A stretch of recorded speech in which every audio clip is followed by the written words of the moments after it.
Hi, I'm Dr. Brian Roadhouse, and I want to show you the cerebellar self-test that you can do at your home.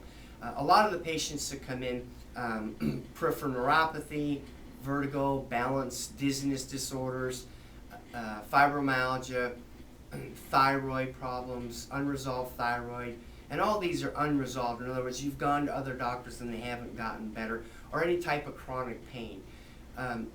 This cerebellum could be the culprit as what's causing the problem with you. And so that's what we find in our office, and then we do activations to wake the cerebellum up in whatever other parts of the brain that it goes to.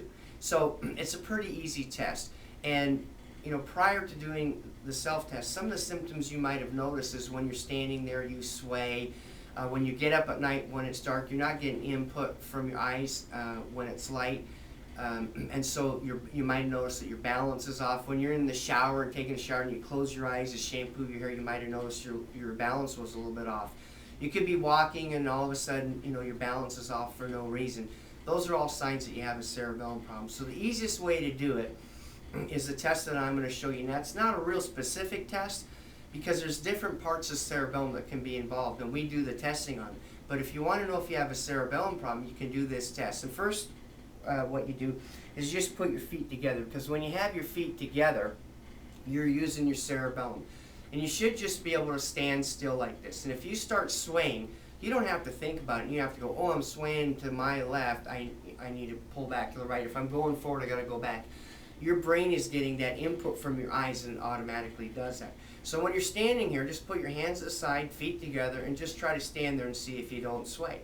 If you start swaying, then we know you have a cerebellum problem. We don't know where it is. So if you're standing there, it's not really that bad or not noticeable, try closing your eyes. And if you close your eyes, now you're not getting the input from your brain, and so you're going to start moving around and swaying. You have a cerebellum problem. Another thing is if you're standing there for quite some time and you're swaying, have a family member look at your eyes. And if you see your eyes twitching like that, that's because you're concentrating trying to keep straight, and your upper brainstem is overfiring, and that causes inflammation in the brain and down the spinal cord.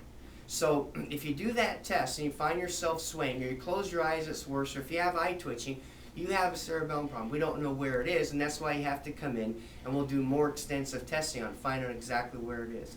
But if you've had a chronic problem and you've tried other methods and you haven't gotten better, the cerebellum could be your culprit.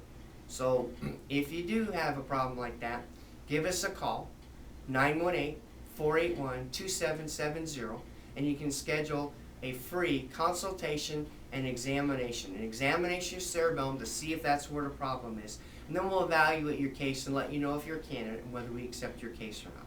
Thank you.